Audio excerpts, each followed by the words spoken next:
16 जुलाई 1945 इंसानियत को तबाह करने वाला हथियार पहली बार लॉस एलमोस पर टेस्ट किया गया, जिसे देखकर खुद ओपेनहाइमर हैरान और परेशान रह गए कि उन्होंने ये क्या बना डाला। और इसका असर पहली बार तब देखा गया जब अमेरिका ने 1945 में जापान पर एटॉमिक बॉम्ब गिराया, जिसे ह्यूमन हिस्ट्री का सबसे बड़ा डिजास्टर कहा जाता है। और आज भी पूरी दुनिया इससे असरअंदाज हो रही है, और ये मुमकिन ना होता अगर ओपेनहाइमर ने इसे बनाने का फैसला ना किया होता। लेकिन आखिर अमेरिका को ये एटॉमिक बॉम्ब क्यों बनाना पड़ा और ओपेनहाइमर इससे कैसे जुड़े, जानने के लिए इस वीडियो को लाइक और चैनल को सब्सक्राइब जरूर करें। कहानी शुरू होती है 1904 में। 22 अप्रैल 1904 में ओपेनहाइमर अमेरिका के शहर न्यूयॉर्क में एक वेल एस्टेब्लिश्ड जूइश खानदान में पैदा हुआ। उसके फादर टेक्सटाइल का काम करते थे। ओपेनहाइमर बहुत होशियार था, उसको बचपन से ही पढ़ने का बहुत शौक था। वो हर वक्त अपनी पढ़ाई में मगन रहता था। 10 साल की उम्र में ही वो मिनरल्स, केमिस्ट्री और फिजिक्स पढ़ने लगा था और अपनी फाइंडिंग्स और रिसर्च न्यूयॉर्क के मिनरोलॉजिकल क्लब को भेजा करता था। यहाँ तक कि एक बार इस क्लब ने इसको मिनरल्स पर लेक्चर देने के लिए इनवाइट किया, ये जाने बगैर ही कि वो सिर्फ 12 साल का है। स्कूल की पढ़ाई मुकम्मल करने के बाद 18 साल की उम्र में केमिस्ट बनने के लिए हार्वर्ड में एडमिशन लिया, मगर उस साल वो बीमार हो गया, तो उसके फादर ने उसे इंग्लिश टीचर के साथ न्यू मैक्सिको भेजा। और ये जगह ओपेनहाइमर को बहुत पसंद आई। और यहाँ मज़े की बात यह है कि जब न्यूक्लियर बॉम्ब की टेस्टिंग के लिए जगह डिसाइड हो रही थी, तब ओपेनहाइमर ने न्यू मैक्सिको ही सजेस्ट किया था। 1 साल बाद रिकवर होते ही हार्वर्ड ज्वाइन की और 3 साल में ही बैचलर्स की डिग्री मुकम्मल कर ली। ओपेनहाइमर ने केमिस्ट्री के साथ साथ लिटरेचर, मैथमेटिक्स और फिजिक्स की भी पढ़ाई की। 1925 में ओपेनहाइमर को कैम्ब्रिज की कैवेंडिश लेबोरेटरी में जे थॉमसन, जिन्होंने इलेक्ट्रॉन डिस्कवर किए थे, उसके साथ काम करने का मौका मिला। मगर थोड़े टाइम में उसे ये एहसास हुआ कि उसका असल इंटरेस्ट थियोरेटिकल फिजिक्स में है, ना कि लेबोरेटरी में, और इसी वजह से उसकी मेंटल हेल्थ भी डिस्टर्ब होने लगी थी। फिर उसने थियोरेटिकल फिजिक्स में पीएचडी के लिए जर्मनी की टॉप यूनिवर्सिटी ऑफ गोटिंजन में एडमिशन लिया।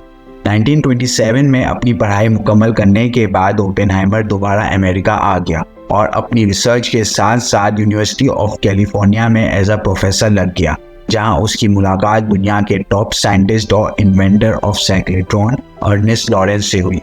अपनी लाइफ स्टेबल करने के बाद ओपेनहाइमर ने 1940 में एक रिसर्चर कैथरीन ट्यूनिंग से शादी की। इस वक्त तक ओपेनहाइमर का न्यूक्लियर बॉम्ब से कोई ताल्लुक नहीं था।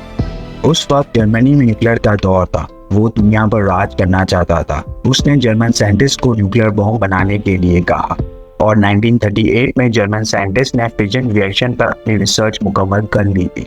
एल्बर्ट आइंस्टाइन, जो कि एक यहूदी था और हिटलर के डर से अमेरिका आ गया था, उसको ये बात पता चल गई और उसने अमेरिका के उस वक्त के प्रेसिडेंट फ्रैंकलिन रूजवेल्ट को 2 अगस्त 1939 को एक लेटर लिख के बताया कि किस तरह हिटलर एक न्यूक्लियर बॉम्ब पे काम कर रहा है और किस तरह उससे बचा जा सकता है।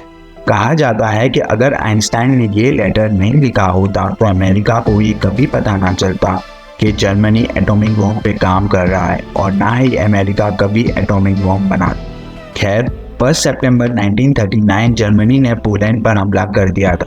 अब जर्मनी का हमला करना और आइंस्टाइन के लेटर ने अमेरिका को सोचने पर मजबूर कर दिया, और रूजवेल्ट ने फौरन अपनी मिलिट्री को एटॉमिक बॉम्ब पर रिसर्च करने को कहा और उसे मैनहाटन प्रोजेक्ट का नाम दिया गया। उस वक्त अमेरिका वर्ल्ड वॉर 2 का हिस्सा नहीं था, वो सिर्फ यूके को आर्म सप्लाई करता था।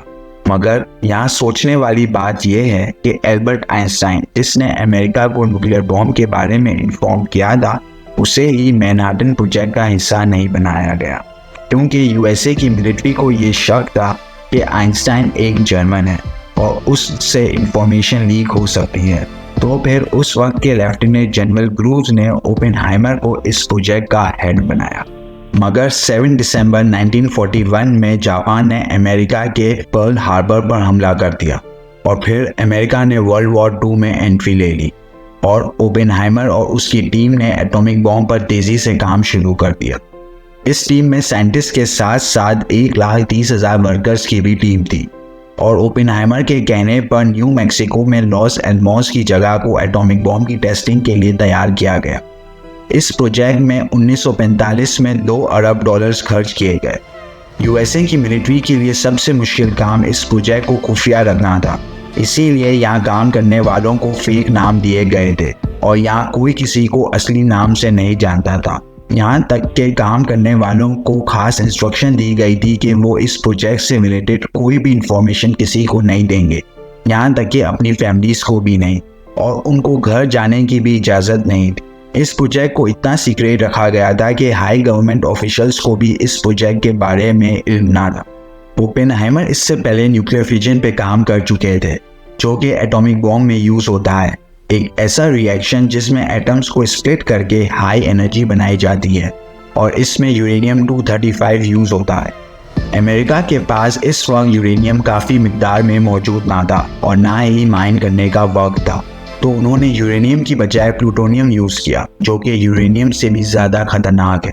आखिर 16 जुलाई 1945 को ये एटॉमिक बॉम्ब लॉस एलमोस पर डेटोनेट किया गया और इसकी ताकत देखकर ओपेनहाइमर और उसकी टीम हैरान रह गई, क्योंकि ये बॉम्ब उनकी सोच से भी ज़्यादा खतरनाक निकला।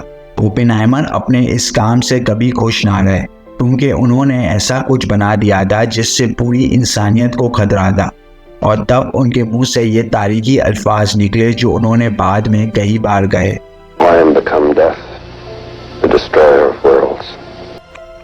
जिसका डर था वही हुआ। 6 अगस्त 1945 में अमेरिका ने एक एटॉमिक बॉम्ब नामी लिटिल मैन हिरोशिमा पे दे मारा, और उसके 3 दिन बाद 9 अगस्त 1945 में atomic bomb fat man Nagasaki पर दे मारा। इन दोनों ब्लास्ट में 2.5 लाख से भी ज़्यादा लोग मारे गए, और आखिर जापान ने अमेरिका के सामने घुटने टेक दिए और यहाँ वर्ल्ड वॉर 2 का एंड होता है। जापान में तबाही देखकर ओपेनहाइमर काफ़ी सदमे में थे और आगे किसी भी बॉम्ब में काम करने से इनकार कर दिया था। यूएसए की एजेंसियों ने ओपेनहाइमर पर नज़र रखना शुरू कर दी थी, क्योंकि उनके पास काफ़ी सीक्रेट इन्फॉर्मेशन थी। मगर कुछ साल बाद सोवियत यूनियन, जो कि अमेरिका का बड़ा दुश्मन था, ने भी एटॉमिक बॉम्ब बना लिया था। चूँकि ओपेनहाइमर की बीवी कम्युनिस्ट पार्टी की मेंबर थी और कम्युनिस्ट पार्टी का सोवियत यूनियन से अच्छे ताल्लुकात थे, इसलिए ओपेनहाइमर पर शक किया गया कि वो सोवियत यूनियन के एजेंट हैं और उसे तमाम गवर्नमेंट प्रोजेक्ट से निकाल दिया गया। एक वक्त का हीरो अब सिर्फ एक आम आदमी की ज़िंदगी गुजार रहा था। चेन स्मोकिंग की हैबिट की वजह से 18 फरवरी 1967 में थ्रोट कैंसर की वजह से ओपेनहाइमर की डेथ हो गई।